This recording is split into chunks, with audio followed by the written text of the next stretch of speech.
বাংলাদেশের ভোটে অত্যন্ত গুরুত্বপূর্ণ যুব সমাজের অংশগ্রহণ। শুধু তাই নয়, বাংলাদেশের ভোটে মহিলাদের একচেটিয়া সমর্থন পেয়েছে বিএনপি, আর তাতে ভোটের ফল আসছে তাদের পক্ষে, এমনটাই মত অবসরপ্রাপ্ত কর্নেল পৃথ্বীরঞ্জন দাসের। আমার মনে হয় বিএনপি পাওয়ারে আসবে, কারণ মহিলারা ইয়েকে ভোট দেবে, বিশেষ করে আওয়ামী লীগের যারা আছে তারাও বিএনপিকে দেবে, কারণ জামাতকে দিলে মহিলাদের জীবিকা আরো খারাপ হয়ে যাবে। কিন্তু যাই হোক, যেই পাওয়ারে আসুক, ভারতের সাথে তার সম্পর্ক ভালো রাখতে হবে।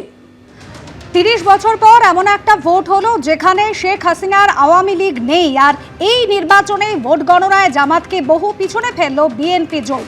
২৯৯ আসনে ভোট গণনা হয়েছে, যার মধ্যে এখনো পর্যন্ত ২১০টিতে এগিয়ে রয়েছেন প্রয়াত খালেদা জিয়ার দল। বাংলাদেশে ২/৩ গরিষ্ঠতার পথে কিন্তু বিএনপি। ৭০টি আসনে এখন এগিয়ে রয়েছে জামাত জোট। আর শেখ হাসিনার টানা ১৫ বছর শাসন শেষের প্রায় ১.৫ বছর পর কুর্সির পথে বিএনপি। এবারের ভোটে নেই শেখ হাসিনা এবং তার দল আওয়ামী লীগ। ভোটের পরে শেখ হাসিনা সোশ্যাল মিডিয়ায় লেখেন, অবৈধ এবং অসাংবিধানিক উপায়ে ক্ষমতা দখলকারী ইউনূসের আজকের তথাকথিত নির্বাচন ছিল মূলত একটি সুপরিকল্পিত প্রহসন।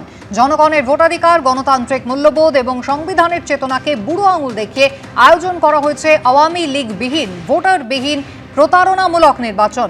সকল ভয়ভীতি উপেক্ষা করে জনগণ এই প্রতারণামূলক নির্বাচন বর্জন এবং প্রত্যাখ্যান করেছেন। ফলে দেশের অধিকাংশ ভোট কেন্দ্রই ছিল কার্যত ভোটার শূন্য। ভোটের শেষে এমনটাই সোশ্যাল মিডিয়ায় পোস্ট আওয়ামী লীগের প্রধান শেখ হাসিনা। ৩ দিন পর জামিন পেলেন চক্ষুদান বিতর্কে জড়ানো সমাজকর্মী আমির চাঁদ শেখ সহ পরিবারে ৫ জনের জামিন মঞ্জুর করল কৃষ্ণনগর জেলা আদালত। দৃষ্টিহীনের চোখে আলো ফেরাতে চেয়ে প্রয়াত মায়ের কর্নিয়া দান করেও করতে হয়েছিল হাজতবাস। ৩ দিন পর জামিন পেলেন সেই সমাজকর্মী।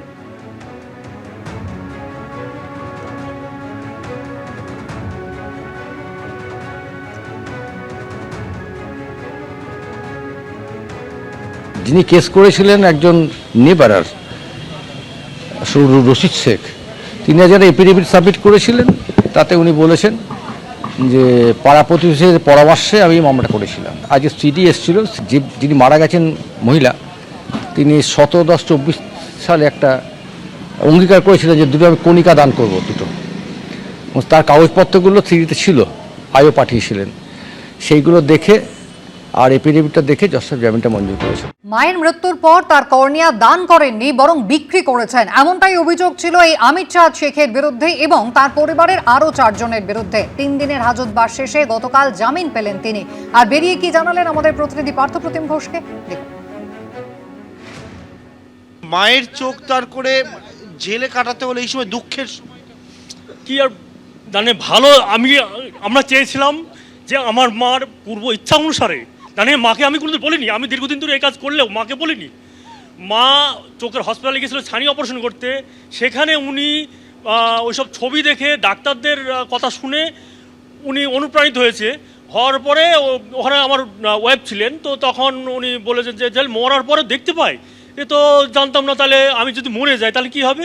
তো বলে তাহলে তখন মরার পরে যদি আপনার বাড়িতে ফোন করে তাহলে আমরা যাবো, গিয়ে চোখ তুলে নেব। আপনার কর্নিয়া দিয়ে সর্বোচ্চ 6 জন লোক, অন্ধ মানুষ, তারা চোখে দেখতে পারবে, একদম ঠিক 6 জন দেখতে পারবে। এবং সেই জায়গাতে মা জানে, সে লেখাপড়া সেমন জানে না, সেরকমভাবে সে অনুপ্রাণিত হয়ে সেটা করেছে। এইবার আমি যেহেতু দীর্ঘদিন ধরে এই কাজ করি, এইবার সেই জায়গাতে আমাকে বাড়িতে এসে যখন বলে, তখন আমি জানে কি বলবো, আমার গর্বে বুক ফিরে যাচ্ছে যে আমার মা অনুপ্রাণিত হলো। অথচ এইখানে অনেক অনেক তথাকথিত শিক্ষিত তারা এখন বোঝে না যে একটা অন্ধ মানুষ, তার সে অন্ধত্ব দূর হবে। পুলিশের যে জায়গাটাতে সব কিছু ডকুমেন্টস দেখানোর পরেও আমি জানি না তিনি আসলে পড়াশোনা করে পুলিশ হয়েছেন না কাউরের পা চেটে হয়েছেন, সেটা আমি জানি না। তাহলে এটাই আমি বুঝতে পারলাম না। আজকে ন্যূনতম তাকে মাধ্যমিক পাস বা উচ্চ মাধ্যমিক পাস ছাড়া সে পুলিশের চাকরি পায় না, দৌড় লাভ ঝাঁপ অনেক কিছু করতে হয়। তো তিনি কোন যোগ্যতা বলে যে ওখানে ওই আইসি চেয়ারে বসলেন, সেটা আমার মাথায় ঢুকলো না। দুঃখের সময়, এই সময়টা মানে পরিবারের সদস্য, আমি সব থেকে আগে বলতে চাই, আমার শাশুড়ি মা অনেক দিন থেকে ভুগছিলেন, ওনাকে কেন এতবার কাটাছিড়া করা হয়েছে আমি এটা বলতে চাই।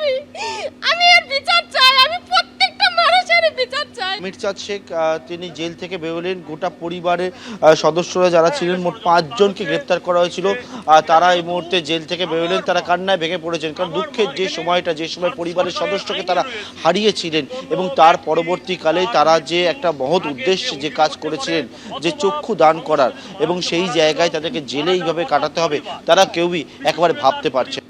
এবিপি আনন্দ, এগিয়ে থাকে, এগিয়ে রাখে।